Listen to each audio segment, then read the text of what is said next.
여러분, 우리 하나님의 자녀인 우리 크리스천들은 그러면 여러 가지 질병과 아픔을 만날 때 어떤 태도를 가져야 될까요?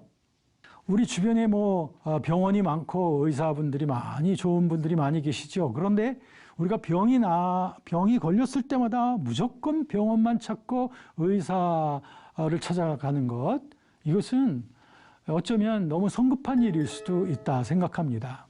우리는 신앙적인 태도가 먼저 필요한데, 그건 뭐냐면 빌립보서 4장 6절 7절에 보니까 아무것도 염려하지 말고 모든 일에 기도와 감사함으로 하나님께 아뢰라고 했지 않습니까? 그 모든 것을 아뢰라고 하는 그 내용 속에는 우리 병과 아픔의 문제도 당연히 들어있겠죠? 그렇다면 그 부분을 먼저 하나님 앞에 아뢰야 됩니다. 감사함으로 아뢰야 된다. 하나님, 내가 이런 질병 가운데 있습니다. 하나님께 아뢰는 겁니다. 그렇게 아뢰고서 하나님의 인도하심을 우리가 구할 필요가 있어요. 하나님, 제가 이런 질병 가운데 혹시 깨달아야 될 것이 있습니까? 또 하나님께서 이걸 치유하기 원하십니까? 또 하나님이 치유하기 원하신다면 어떻게 치유하시기를 원하십니까? 의사와 의학을 사용하시겠습니까? 아니면 기도만으로서, 믿음으로서만 치유하기 원하십니까? 등등. 이런 구체적인 것을 우리가 주님 앞에 아뢰 필요가 있다 이거죠. 그랬을 때 주님께서는 우리에게 인도하심을 주실 겁니다. 자, 무조건 병 낫고 치유되는 것만이 하나님의 뜻일까요? 우리는 좀 성급할 때가 있습니다. 그보다 더 중요한 일이 하나님께는 있다는 것을 우리가 생각하지 아니할 때도 있습니다. 지금 꽤 오랜 시간이 지났네요. 2005년, 6년. 좀 오랜 시간이 지났는데, 그때 제 아내가 사실은 심장에 문제가 있어서 심방세동이라고 하는 그런 질병으로 상당히 고생을 하고 있었습니다. 그래서 한번 심장 시술을 했고요. 그러다가 제가 교수로서 안식년을 맞이하면서 제가 1년 동안 14개월 동안을 선교지를 순회하면서 사역을 할 그런 기도를 몇 년 전부터 하고 있었죠. 그런데 제 아내는 점점 몸이 안 좋아지는 겁니다. 그러다가 이제 결국 제가 이제 안식년으로 출발할 거의 날이 다가오면서 저는 몇 달 전부터 티켓팅을 하기 시작했죠. 여러 선교 지역을 방문할 계획을 세웠습니다. 그때 제가 2008년 1월 4일 날 제가 출국을 하게 되기에 앞서서 그 전해 10월, 11월 달에 이런 일이 있었습니다. 제 아내가 제 심장에 대한 체크를 받으러 갔을 때 선생님은 상당히 어려운 상태니까 또 다시 재시술을 해야 된다. 그리고 어디 비행기 탄다든지 이런 건 절대 할 수 없다라고 하면서 12월 정도에 재시술을 하자라고 이렇게 얘기를 했습니다. 그러면서 11월 말에 남편하고 같이 와서 날짜를 잡자 이렇게 제 아내에게 얘기했던 거예요. 근데 제 아내는 이 모든 문제를 다 주님 앞에 맡기고 10월 한 달 내내 하나님 앞에 모든 걸 맡기고 하나님이 원하시는 그 선교의 일을 위해서 가겠습니다라고 하는 그러한 기도만 하고 있었습니다. 그러면서 질병의 문제는 주님 앞에 맡기고 있었죠. 그 의사 선생님을 만나기 위해서 병원을 찾았는데요. 근데 그날 새벽에 제 아내가 큐티를 할 때에 참 굉장히 위로가 되는 말씀을 발견하게 되었던 거죠. 그것은 시편에 있는 말씀인데 주님께서 한 해 동안 축복을 하셔서 가는 곳곳마다 기름이 떨어지게 하고 모든 산들이 다 기뻐 즐거워 노래하게 할 것이다 라고 하는 그 말씀을 받았죠. 그때 굉장히 기뻐했습니다. 이게 안식년 1년 동안의 사역을 위해서 하나님이 주신 말씀이겠거니 하고 제 아내는 기뻐했죠. 그런데 제 아내는 몸은 여전히 힘들었습니다.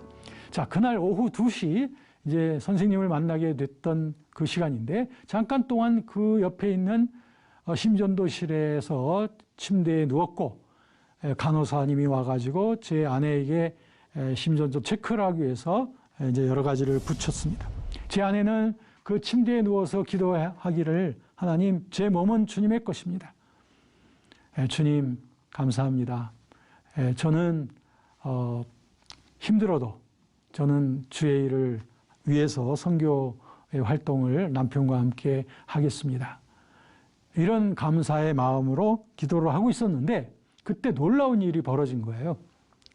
아내의 표현에 의하면 머릿속에서부터 굉장히 그 빗줄기와 같은 것이 온몸을 관통하면서 지나가면서 잠깐 동안의 그 시간이었음에도 불구하고 그때 자신의 그 심장 부위에 뭔가 좀 약간의 덜컹하는 것 같은 그런 기분을 느꼈고 그 다음 순간 말도 할 수 없는 그런 놀라운 평화, 이런 놀라운 평화와 즐거움을 맛보게 됐다는 겁니다.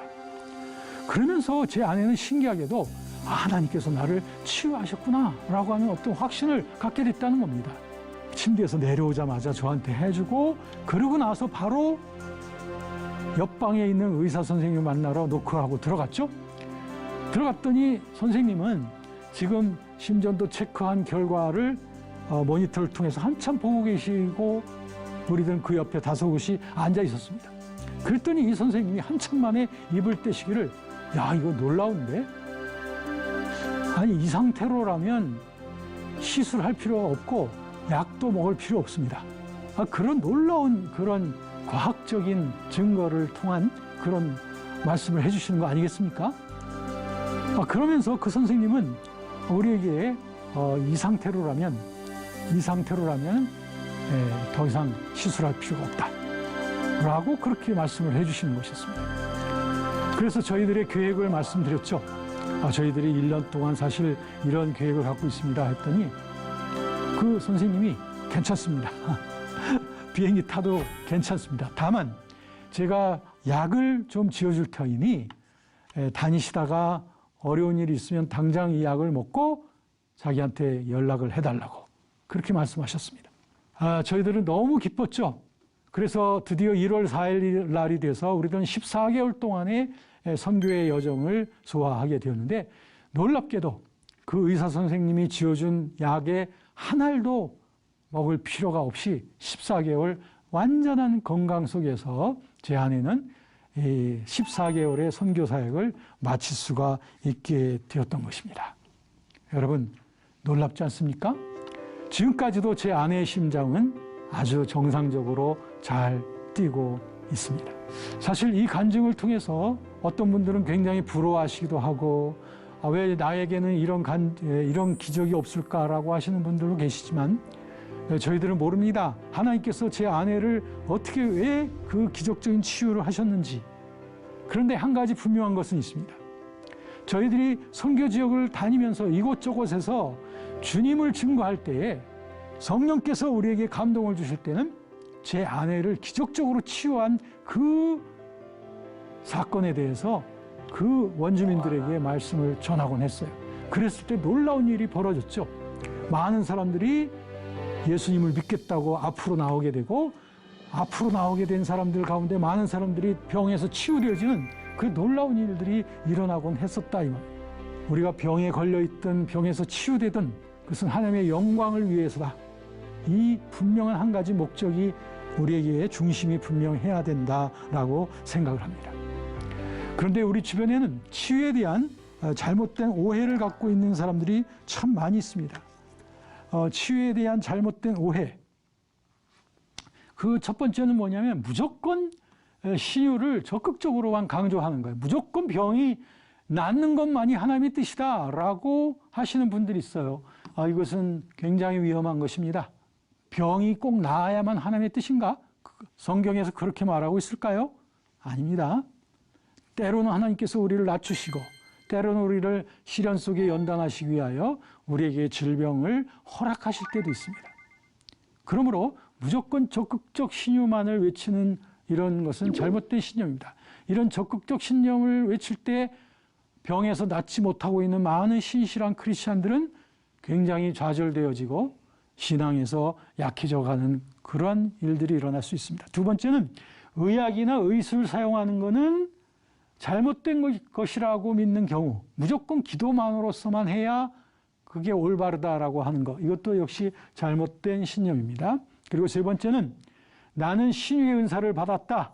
내가 그러므로 원하는 사람은 누구든지 병을 고칠 수 있다. 이것도 역시 잘못된 것입니다. 왜냐하면 하나님이 원하실 때 하시는 것이지 우리가 안수하기만 하면 병이 고침받는다. 이것은 잘못된 신념이다라고 하는 것입니다. 여러분, 이제 오늘 이 시간에 저는 여러분과 함께 이 잘못된 치유에 대한 관념에 대해서도 살펴보았고 올바른 복음적인 치유에 대한 이해가 무엇인지에 대해서 살펴보았습니다. 궁극적으로 저와 여러분들은 우리는 하나님의 성전이고 하나님의 성령이 우리 안에 거하시기 때문에 성령께서 놀라운 부활의 생명의 능력으로 우리의 영혼과 우리 몸을 늘 새롭게 하고 계시다라고 하는 이런 기본적인 이런 믿음을 우리가 소유할 필요가 있습니다. 그러므로 인하여 우리가 하나님이 원치 아니하는 그런 질병으로 말미암아 우리가 허덕이는 일들을 우리가 거부하고 우리 하나님이 주시는 놀라운 건강과 그리고 하나님이 주시는 놀라운 활력을 늘 고백하며 주님 안에서 즐거워할 수 있는 그러한 영과 혼과 몸이 온전히 구비하여 조금도 부족함이 없는 그러한 전인적인 치유와 회복의 은혜 속에 살아갈 수 있는 복된 저와 여러분이 되어지기를 원합니다.